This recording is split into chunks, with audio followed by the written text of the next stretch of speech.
प्रथम तीर्थंकर आदिनाथ दादा के चरणों में वंदन। पुरुषोत्तम तीर्थाधिपति पुरुषोत्तम पार्श्वनाथ दादा के चरणों में वंदन। आनंद तरला श्री गुरु गौतम स्वामी के चरणों में वंदन। चारुलता गुरुदेव के चरणों में वंदन। पूज्य गचार्य वंश जी मणि पुरुषोत्तम मस्तक के चरणों में वंदन। हमारा जीवन उदारक अनिवर श्री मनीष प्रभु सराय के मस्तक के चरणों में वंदन। अभी की जो जनरेशन है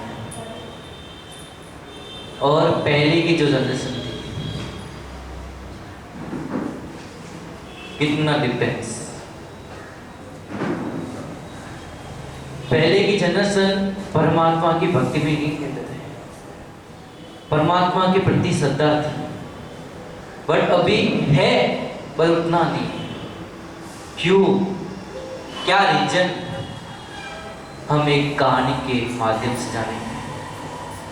तो चलते उस माहौल में। एक तालाब के किनारे एक छोटा सा गांव। एक ब्राह्मण पंडित बस अपनी भक्ति में नहीं रहता था।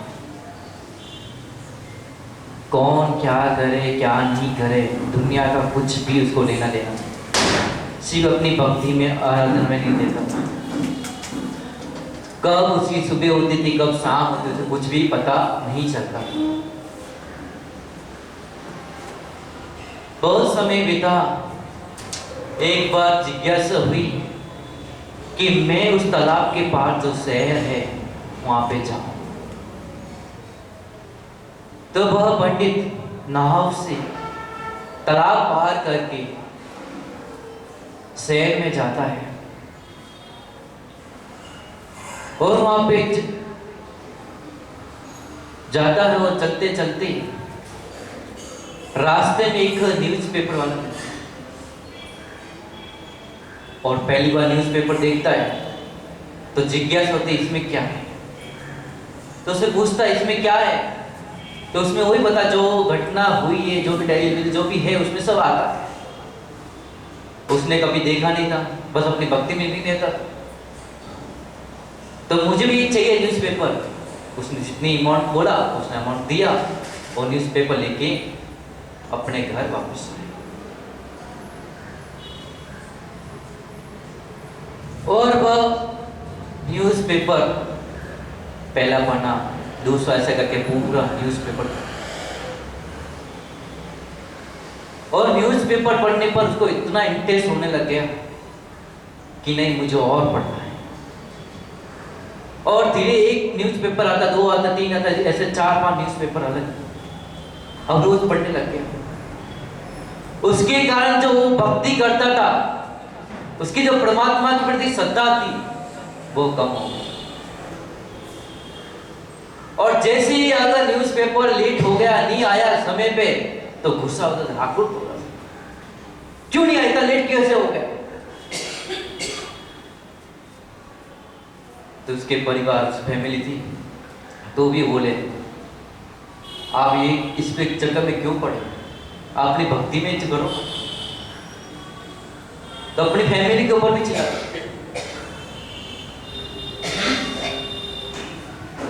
तो एक दिन बहुत ज्यादा गुस्सा आ गया, तो उसने बोला मैं क्या करूं, नाव समय पे नहीं मिलती तो मैं कैसे आऊं। तो गुस्से में बोल दिया अगर भगवान के ऊपर श्रद्धा है तो पानी के ऊपर चल के भी आ सकता है। अब दूसरे दिन बहुत जल्दी आ गए, तो एकदम चक्कर में पड़ गए, तो इतनी जल्दी कैसे आ। तो आपने तो बोला भगवान के ऊपर श्रद्धा हो तो पानी के ऊपर ही चल के आ सकते, और सोचने लगे ऐसे ऐसे हो गया, क्योंकि उसको जो परमात्मा के प्रति श्रद्धा थी वो श्रद्धा खत्म हो गई। उसी प्रकार जो पहले हमारे अंदर जो श्रद्धा थी, टेलीविजन स्मार्टफोन ये सब आने के बाद, इंटरनेट आने के बाद हम उसमें इतना रम गए कि हमें परमात्मा के ऊपर श्रद्धा जो थी वो कम हो गई। तो अब वो जिद करिए न्यूज़पेपर वाला कि आप भी पानी के ऊपर चल सकते हो, मैं भी चल के आया आपके ऊपर, आप तो इतनी भक्ति करते हो, सब कुछ करते हो, तो आप भी कर सकते हो, चलो आप भी। तो तालाब के किनारे चला गया और पानी को देख के डर भय लग रहा है, क्या करूं?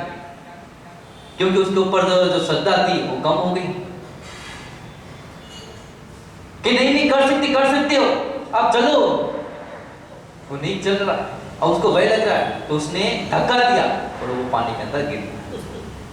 उसी प्रकार हम भी उसी तालाब के किनारे हैं। वो तालाब और कोई नहीं, वो ही जन्म मरण का तालाब है। और हमें अगर उसी तालाब के अंदर भटकना है, जन्म मरण के चक्कर में भटकना है, तो उस तालाब के अंदर जीना पड़ेगा। और अगर हमें भवसागर तालाब को पार करना है, तो परमात्मा से पेटी लगानी, अपनी आत्मा को परमात्मा से जोड़ना, शरीर के मोह को त्याग करना पड़ेगा, तभी ही हमें वो मार्ग, वो रास्ता पार होगा। अर्थात हमें वही उसकी तरह सदा अगर खत्म हो गई, तो वही जन्म मरण के चक्कर में अनादिकाल से भटकते आए और भटकना पड़ा। तो अभी भी हमारे पास समय है,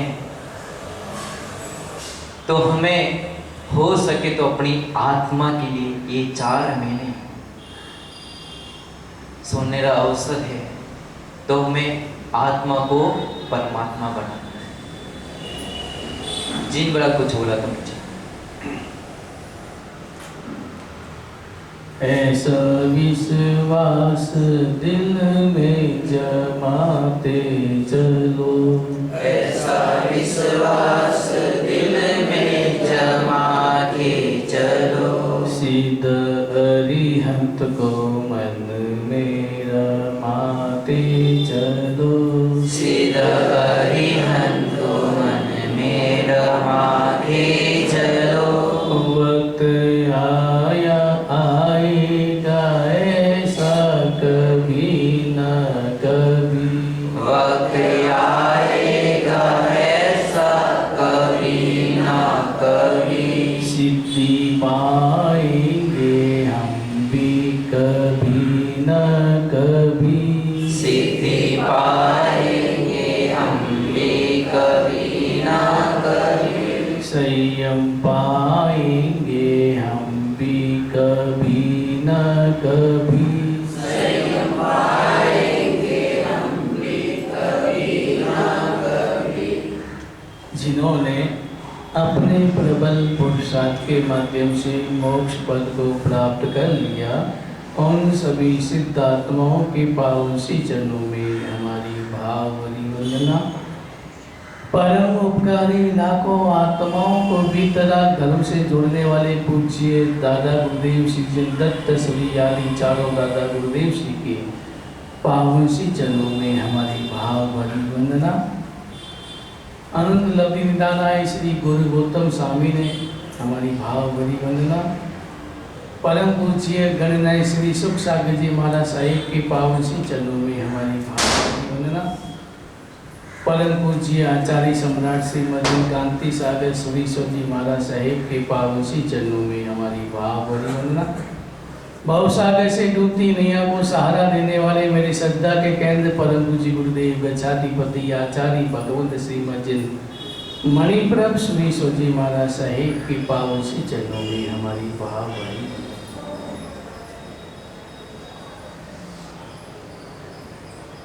चातुर्मास की आराधना हमें भी चुनना है और औरों को भी प्रेरणा देनी है। हमें भी चातुर्मास की प्रभावना करनी है और औरों को भी जोड़ना है।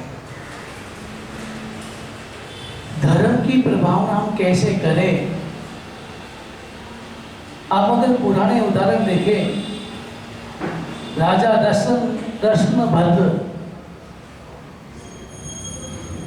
राजसभा में बैठा था और अचानक एक माली आया, उद्यान पालक आया और उसने आके कहा कि उद्यान में परमात्मा माफी पधारे। जो ही दर्शन भक्त राजा ने सुना, वो झूम उठा, नाचने लगा और नाचते नाचते अपने शरीर पे जितने भी आभूषण थे, मुकुट को छोड़ करके सारे आभूषण उस माली को गिफ्ट में दे दिए। और उससे भी नहीं मन भरा तो उसने कहा, राजा ने कहा कि इसने जिस जीभ से ऐसे शुभ समाचार सुनाए उसके लिए सोने की जीभ बना के दे। परमात्मा के आगमन के समाचार सुनकर के वो दर्शन भद्र जितना अहोभाव से भरा। उसी प्रकार एक सेठ को किसी व्यक्ति ने कहा कि आपके गुरु आ रहे हैं, और जो ही इधर सेठ ने सुना, सेठ ने उसे लाखों रुपयों का पुरस्कार। शासन की प्रभावना, अगर हमारे को कोई समाचार दे कि अगर आपके गुरु आए कि ये कोई गुरु भगवान पधारे या कुछ भी कहे, तो आपके मन में क्या खुशी होती है? क्या आप उसको कुछ पुरस्कार देते हैं? तो शासन की प्रभावना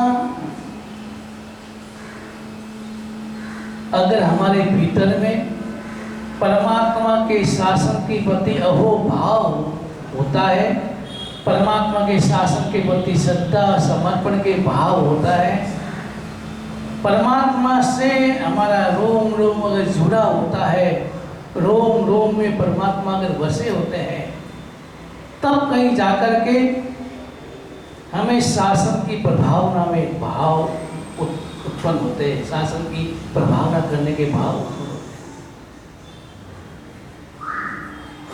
लेकिन वर्तमान में हमारे मन में वो परमात्मा के प्रति, परमात्मा के शासन के प्रति, गुरु के प्रति जो अहोभाव होना चाहिए, उसकी वर्तमान में धीरे धीरे कमी नजर आती है।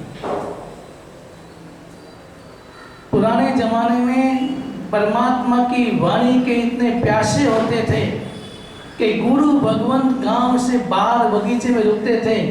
वो प्यासे व्यक्ति गुरु भगवंत के पास 5 किलोमीटर भी जाकर के गुरु भगवंत से देशना सुनते थे, परमात्मा की वाणी सुनते थे, वो प्यासे थे। लेकिन वर्तमान में तो हम घर के आपके बीचों बीच भी आके बैठ जाते हैं, रुक जाते हैं, तो भी आपके मन में वो परमात्मा की वाणी सुनने की प्यास नहीं होती, वो भाव नहीं होते, वो रुचि नहीं होती है। तो इस कारण से जो हमारा धर्म, जो आत्मा का धर्म, जो हमारी आत्मा शुद्धि का ये धर्म, जो ये जन्म मरण से मुक्त करने का जो धर्म, जो हमें अजर अमर पद प्राप्त कराए, ऐसा धर्म, ऐसे धर्म को प्राप्त करने के बाद भी व्यक्ति अगर इस संसार के मोह माया में आसक्त बन जाता है और इस संसार में इतना आसक्त बन जाता है, उसे संसार के अलावा और कोई नजर ही नहीं आता है, संसार के अलावा उसको कोई याद भी नहीं आता है।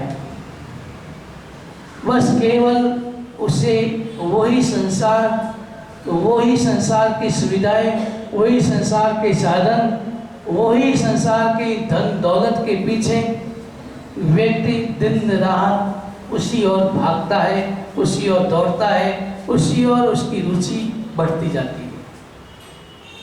लेकिन कभी अपने प्रति, स्व के प्रति, अपनी आत्मा के प्रति या परमात्मा के प्रति, धर्म के प्रति, जनवाणी के प्रति हमारे मन में वो श्रद्धा, वो रुचि धीरे धीरे कम होती जा रही है।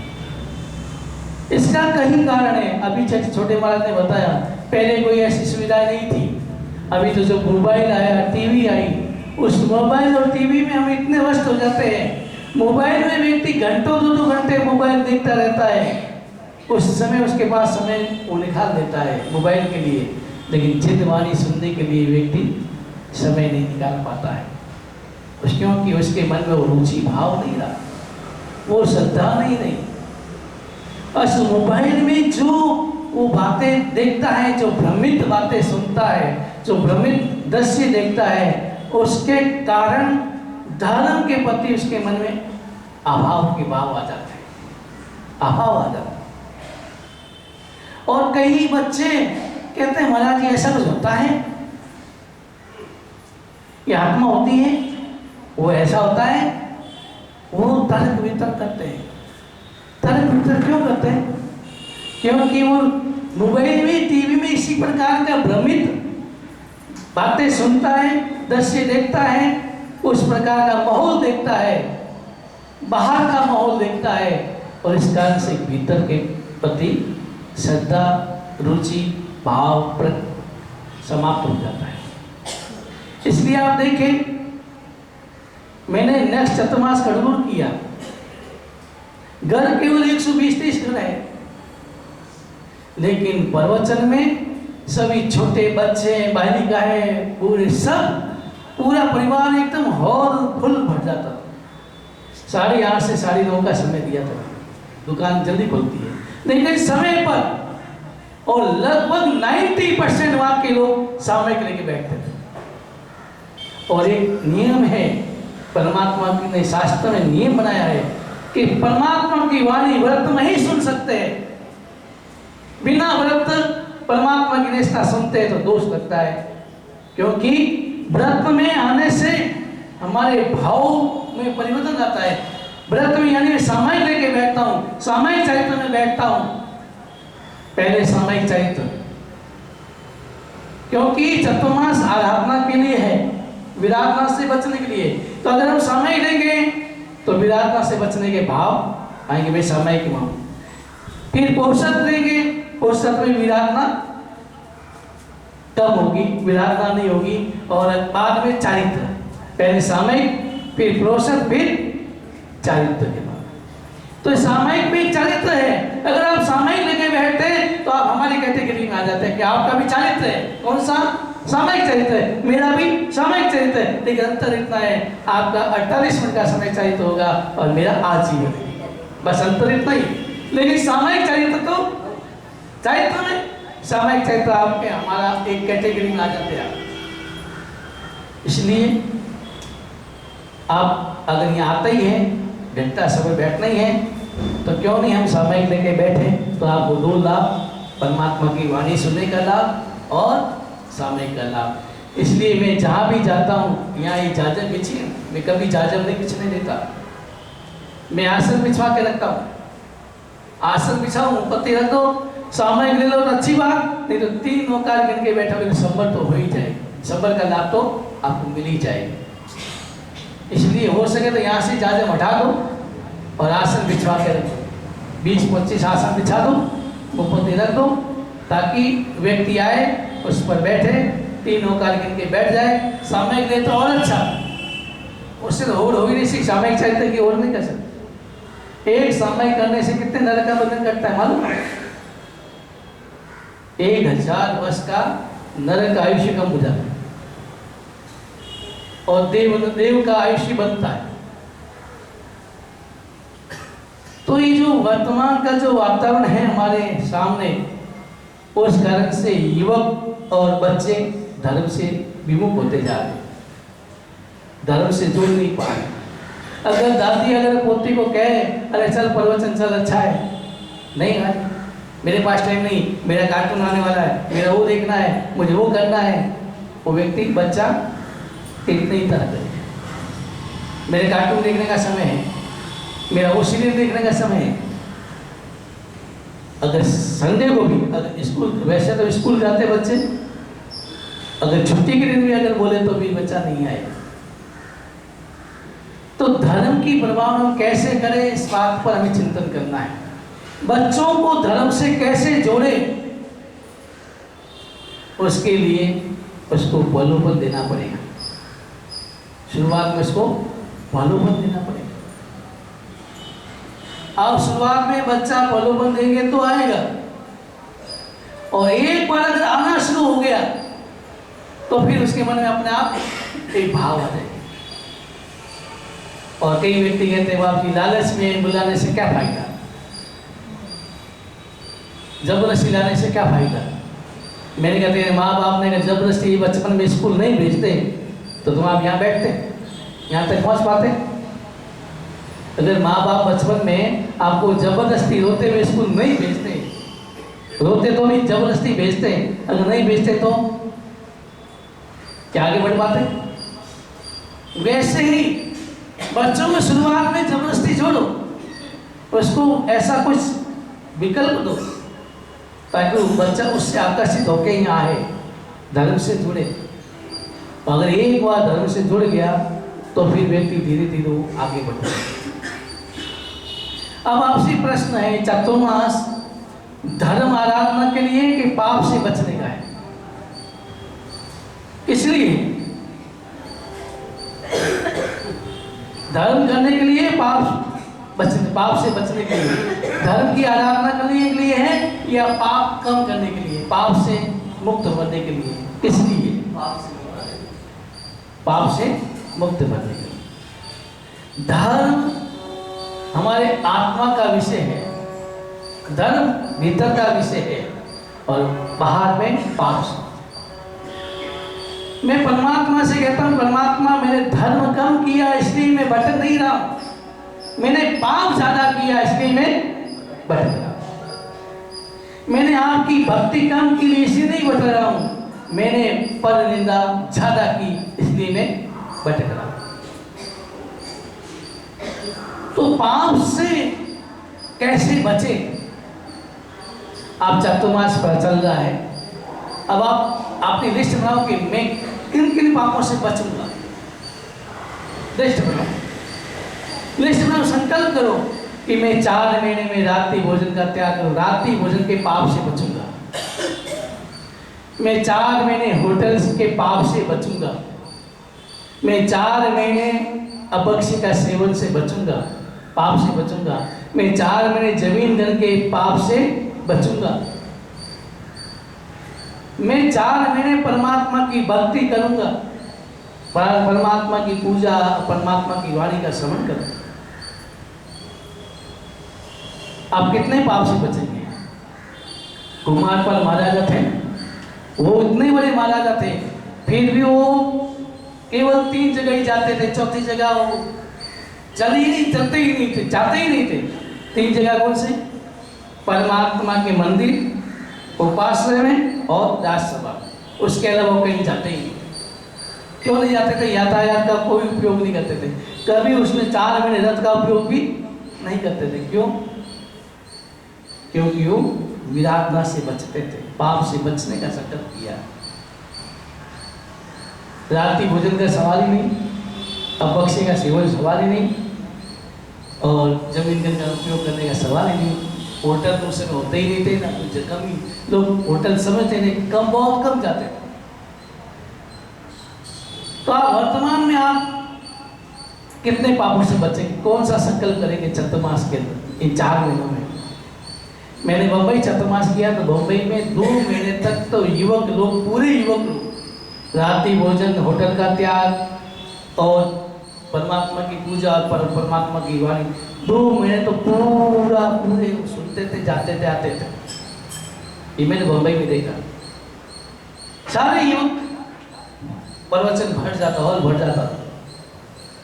ओके, हमारे 4 महीने हम नहीं कर सकते, 2 महीने तो हमारा संकल्प। पोल्यूशन तक तो हम कहीं जाएंगे नहीं, रात्रि भोजन करेंगे नहीं, अपक्षी का सेवन नहीं, होटल का जाना नहीं। 2 महीने का वो भी त्याग करते, योग लोग त्याग करते हैं। अब यहाँ इतने लोग बैठे हैं, तो आप कितना संकल्प करेंगे? रात्रि भोजन का त्याग कितने लोग करेंगे? एक जेंट्स में एक ही है क्या? एक, 2 जो कर लिया है वो तो नहीं, अब आगे से नहीं करना। तो अभी पहले से नहीं कर रहे हैं, वो तो है, लेकिन अभी नहीं। इस चातुर्मास में कम से कम 2 महीने पोल्यूशन तक आप रात्रि भोजन का त्याग करें। कम से कम आप परमात्मा के अनुयायी हैं, आप साधक कहलाते हैं, आप जिनेश्वर परमात्मा के अनुयायी हैं, तो कम से कम उस लिहाज से, अगर एक बार आत्मा को छोड़ो, लेकिन उस लिहाज से तो, धर्म के लिहाज से तो कम से कम 2 महीने रात्रि भोजन का त्याग करो। बॉम्बे में चौयार हाउस खुले हुए, कम से कम सीपी टैंक में 10 जगह चौयार हाउस चलते हैं। आप घर नहीं जा सकते हैं, एक दूर है, तो आप यहाँ आके रात चौयार चुका सकते हैं। चौयार भोजन करके, शाम का भोजन करके आप चौयार आराम से कर सकते हैं। और बॉम्बे में 2 महीने तक सारे युग चौयार के पछाण करते हैं। तो आप ही संकल्प करें, कम से कम 2 महीने तक मैं रात्रि भोजन का त्याग करूं। अगर दवाई वाई है तो दूध की छूट रखते हैं, दवाई के कारण अगर पानी छूटना अलग बात है गाना से, लेकिन रात्रि भोजन का त्याग करें। और कम से कम 2 महीने तक होटल जाने का त्याग करें। मैं होटल में नहीं जाऊं, क्योंकि होटल में क्या, मैं प्रश्न करता हूं, हमारा धर्म जैना से जुड़ा हुआ है। हमारा धर्म जैना की प्रेरणा देता है। तो आप विचार करें, क्या होटल में जैना से भोजन बनता है? आप देखते हैं वो बेटे लोग क्या जैना करते हैं, जैना रखते हैं। तो फिर हम बिना जैना बना हुआ भोजन, ना वो पानी छानते हैं ना क्या करते हैं, ऐसे ही। और यूं ही अगर चींटियाँ हो तो भी वो देखते नहीं है, मकोड़े तो देखते नहीं है, ऐसे ही पानी डाल देते हैं। तो क्या हुआ, मैं एक परमात्मा का अनुयायी, क्या मैं ऐसी जगह जाके भोजन कर सकता हूँ? लेकिन मैं ज़्यादा नहीं कहूँगा, लेकिन कम से कम 2 महीने तक तो संकल्प करो कि मैं रात होटल में नहीं जाऊँगा, 2 महीने तक बिल्कुल नहीं जाऊँगा। तो धर्म जितना अंदर का विषय है, लेकिन पाप से बचना वो बाहर का विषय है। वो बाहर का विषय हमें देखना पहले, मैं पाप से कैसे बचूं, मैं पाप क्रिया से कितना बच सकूं, वो मैं इतना बचूं पाप क्रिया से। क्योंकि हमें जो भटकाता है वो पाप क्रिया ही भटकाता है। मैं जानता हूं धर्म क्या है, लेकिन कर नहीं पा रहा हूं। मैं जानता हूं पाप क्या है, मैं छोड़ नहीं पा रहा हूं। ये हमारी स्थिति है। मैं जानता हूं पाप क्या है, लेकिन मैं छोड़ नहीं पा रहा। तो जब ये हम पाप छोड़ने की प्रवृत्ति में नहीं बनेंगे, प्रवृत्ति नहीं करेंगे, तो पाप और ज्यादा हावी हो जाते हैं। फिर हमारे मन में लापरवाही आ जाती है। क्या है, आलू खा लिया तो क्या, प्याज खा लिया तो क्या हुआ, कुछ नहीं। होटल में खा लिया तो क्या हुआ, रात में खा लिया तो क्या हुआ। फिर क्या, मन में लापरवाही आ जाती है। मन में वो भाव, जो दया, जो करुणा, जो प्रेम, जो मध्यस्थता के जो भाव होते हैं, वो धीरे धीरे कम हो जाते हैं। फिर व्यक्ति लापरवाह हो जाता है। आप जो रात दिन भोजन खाता है, होटल में खाता है, क्या उसके मन में दर्द होता है? कभी दर्द होता है, भाव आता है कभी? अरे रे, मैं रात को खा रहा हूँ, मैं होटल में खा रहा हूँ, कभी ऐसा भाव आता है? कभी प्रायश्चित के पश्चाताप के भाव आते हैं क्या? अगर व्यक्ति कभी कभी देखना, अगर व्यक्ति मजबूरी में कहता नहीं, अरे मुझे झूठ नहीं बोलना चाहिए, लेकिन मजबूरी में झूठ बोलना पड़ रहा है, मुझे रात को भोजन नहीं करना चाहिए, लेकिन मेरी मजबूरियां ऐसी है कि मुझे रात्रि भोजन करना पड़ रहा है। लेकिन ऐसे भी भाव आ जाए तो भी आपका थोड़े पाप से बच जाएंगे। लेकिन अंतर के भाव होने चाहिए, खाली दिखावा नहीं, ऊपर बोलने के लिए नहीं, ये मैंने करना पड़ रहा है, ऐसा नहीं। अंतर में, अगर अंतर में वेदना है, अंतर में दुख है कि मुझे रात्रि भोजन नहीं करना चाहिए, लेकिन मुझे मजबूरी में करना पड़ रहा है, अंदर में दुख होता है, वेदना होती है, एक टीस होती है, तो वो भाव आपको पाप से बचाता है।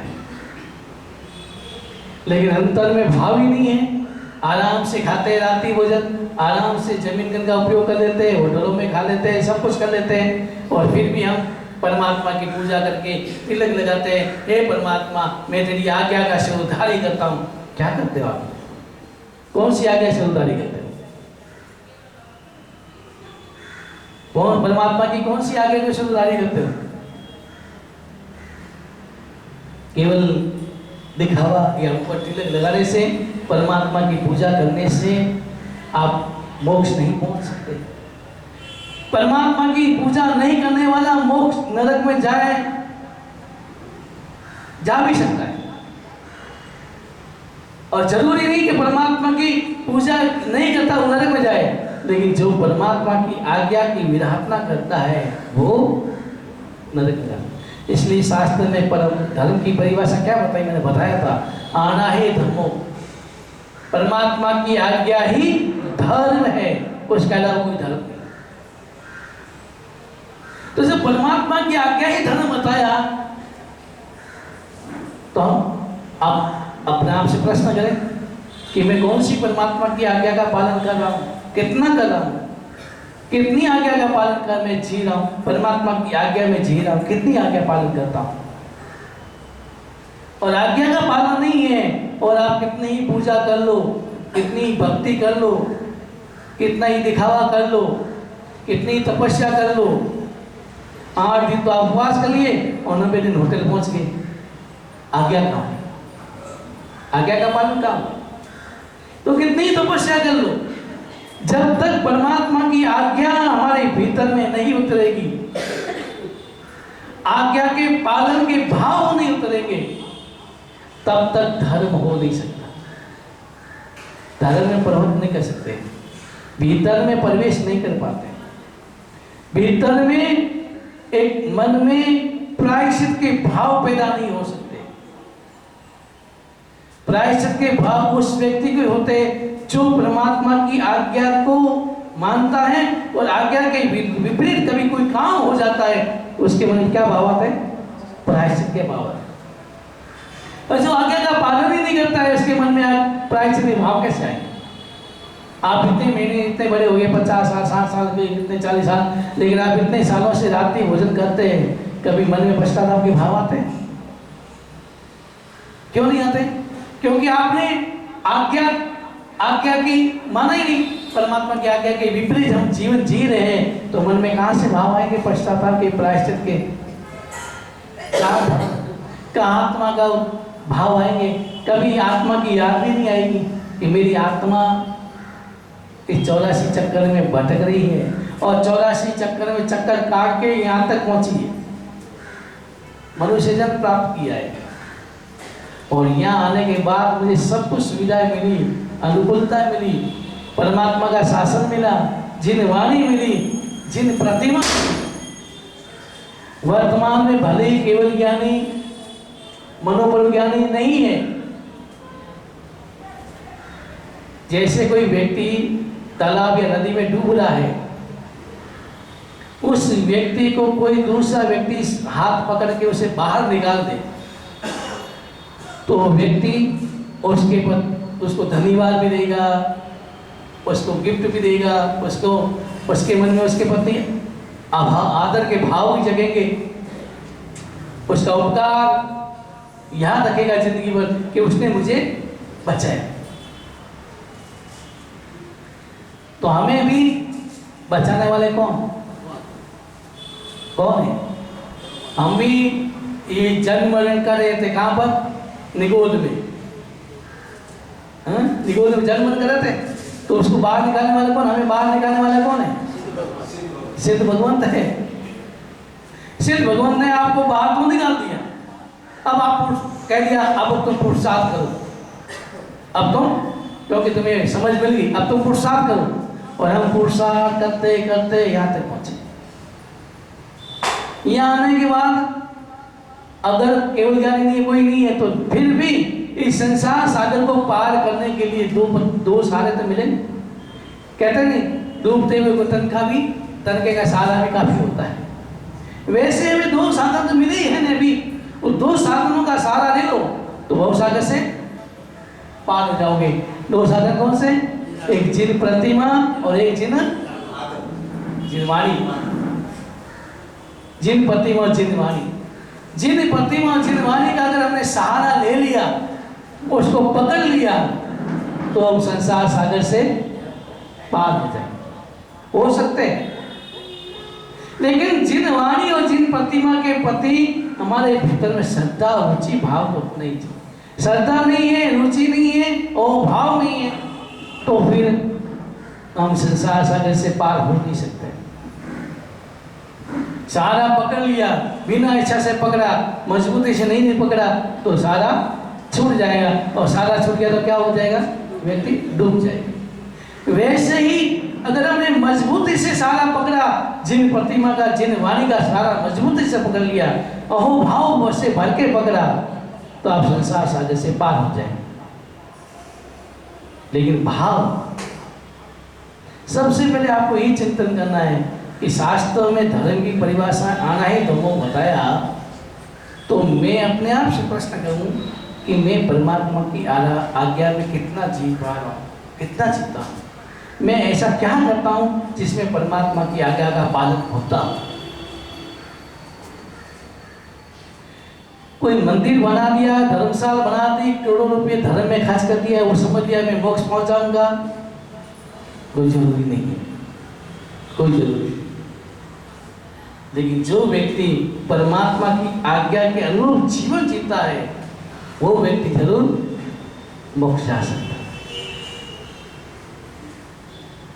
हमारे मन में एक तो भाव, इच्छा, एक इच्छा होती है। आप बाजार गए, कोई भी वस्तु देखी, नई वस्तु देखी और प्राप्त करने के भाव आ जाती, इच्छा हो जाती, ये मैं ले लूं, ये भी मैं ले लूं, ये भी ले लूं, भाव आते। पुरुष तो फिर भी कठोर हो जाता है, लेकिन महिला अगर चली गई, भले कितनी साड़ियां हैं उनके पास, लेकिन नई साड़ी देखी तो लेने की इच्छा हो जाती। और आप भी जानते हैं, आजकल युवक भी जो भी नई चीज देखते हैं वो लेने की इच्छा होती है, फिर स्पर्धा करते हैं। दूसरी बात है स्पर्धा, होड़ करते हैं, उसके पास ये है, मेरे पास नहीं, मैं भी इससे ज्यादा बढ़ूं, मैं भी ज्यादा प्राप्त करूं, मैं वो भी ले लूं, वो भी ले लूं, वो भी ले लूं, उससे मुझे आगे बढ़ना है। और वर्तमान में जो परेशानी है, आप दुखी हैं, उसके कारण एक ही है, आप होड़ में दौड़ते हैं, होड़ में दौड़ लगाते हैं और इसलिए घुटने तोड़ा देते हैं, होड़ में दौड़ते हैं। मेरे उसके बाद 2 मंजिला मकान, मेरे पास 1 मंजिला नहीं, मैं भी 3 मंजिला बनूं, वो होड़। संसार में आप होड़ दौड़ते हैं, संसार में आप कोई चीज देखते हैं बार बार तो आपको लेने की इच्छा होती है, लेकिन कभी कभी विचार करिए, और बार बार आप देखते हैं, कभी लेने की इच्छा होती है? आप बार बार देखते हैं, रोज देखते हैं, फिर कभी लेने की इच्छा हुई? लेकिन संसार में कोई भी चीज बार बार देखते हैं, कोई नई चीज देखते हैं तो लेने के भाव आ जाते हैं, ये भी ले लूं, वो भी ले लूं। और फिर होड़ में व्यक्ति दौड़ता है। और पुराने व्यक्ति संतुष्टि होते थे, जितना है उतने में मस्त रहते थे। लेकिन वर्तमान में होड़, मैं भी उससे आगे बढ़ूं, मैं भी उससे आगे बढ़ूं, वो होड़ में दौड़ते हैं। और तीसरी मन में, बाद में ईर्ष्या होती है, इच्छा, स्पर्धा, और तीसरे नंबर ईर्ष्या। व्यक्ति मन में ईर्ष्या होती है, वो आगे कैसे बढ़ रहा है, उसके बाद ये है, तो ईर्ष्या करते हैं, वो आगे कैसे बढ़ गया, मैं भी आगे बढ़ूं, तो ईर्ष्या करते हैं। और ईर्ष्या करनी है तो हमसे करो ना, कि हम कितने संसार में भटक रहे, नीचे बैठे, गुरु छोटी, मेरे से छोटी उम्र वाले भी पाठ में बैठे, क्यों नहीं मैं भी पाठ में बैठा, ईर्ष्या करो। धर्म में ईर्ष्या नहीं, लेकिन संसार में ईर्ष्या। उसके बाद ऐसा मेरे पास भी आओ, वो ईर्ष्या करता है, और ईर्ष्या में ईर्ष्या करता है, धीरे धीरे व्यक्ति के मन में हिंसा के भाव आ जाते हैं। इच्छा, ईर्ष्या, इच्छा, ईर्ष्या की, ये आगे बढ़ गया, ये हो गया, तो मन में अगर आक्रोश आ गया, उसके प्रति गाली गलौज करने के भाव आ गए, तो क्या हुआ, ये हिंसा के भाव आ गए। हिंसा आज से, वर्तमान में हिंसा का हम करते मन से करते हैं। हिंसा कैसे होती है? ज्यादातर भी मन से होती है। व्यवहार से हिंसा नहीं थी। मैंने एक बार बताया पड़ोस ने, पाप और अपराध में अंतर क्या है? पाप और अपराध में ये अंतर है कि पाप मन से होता है, मन से किया कि मैं उसे मार दूंगा, ये क्या हुआ? पाप हुआ। लेकिन अगर मार दिया तो अपराध हुआ। पर वर्तमान में सजा किसकी है? अपराध, पाप की नहीं। लेकिन अपराध की सजा में चेक और चेक से आप छूट सकते हैं, लेकिन पाप की सजा में ना चेक काम आएगा ना उसकी सजा तो आपको भुगतनी ही। तो हमें इच्छा को रोकना है, स्पर्धा से दूर हो जाना है। मुझे स्पर्धा नहीं करनी, मुझे होड़ नहीं करनी। होड़ करनी है तो धर्म में करो। उसने एक समय करता है मैं दो करूं, ये परमात्मा की पूजा करता है मैं भक्ति करूं, स्नातक पूजा करूं, ये अठाई करा तो मैं मासपन करूं। धर्म में होड़ करो, लेकिन संसार में होड़ करोगे तो होड़ में दौड़ोगे तो घुटने टूट जाएंगे, जिंदगी पूरी हो जाएगी, लेकिन दौड़ कभी पूरी नहीं होगी। और तीसरी बात और भी, और तीसरी किसे बचना है? ईर्ष्या से बचना है। मैं ईर्ष्या नहीं करता, मैं जो हूं वो वही रहूंगा। मैं दूसरों को देख करके आगे बढ़ नहीं सकता, मैं बढ़ूंगा मेरे भावों से।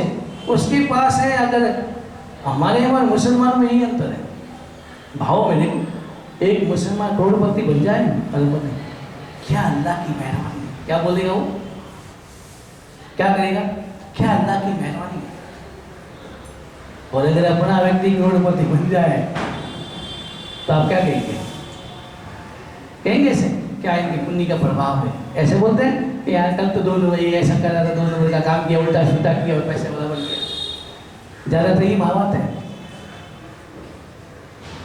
तो ऐसा नहीं, हमारे मन में वो भाव होना चाहिए, अगर मेरा भाई आगे बढ़ता है तो हमें अनुमोदना के भाव होने चाहिए कि धर्म का प्रभाव है, इनका पुण्य का प्रभाव है, और आज पुण्य के कारण ये आगे बढ़ रहा है, बहुत आगे बढ़ा।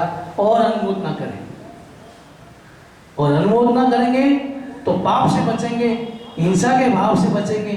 और अगर ईर्ष्या के भाव आ गए तो पाप बढ़ेगा, हिंसा के भाव भी आ सकते हैं।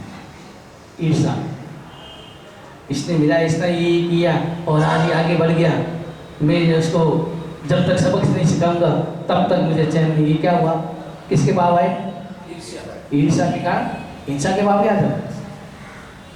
इसलिए चारों से बचना है और धर्म से जुड़ना है।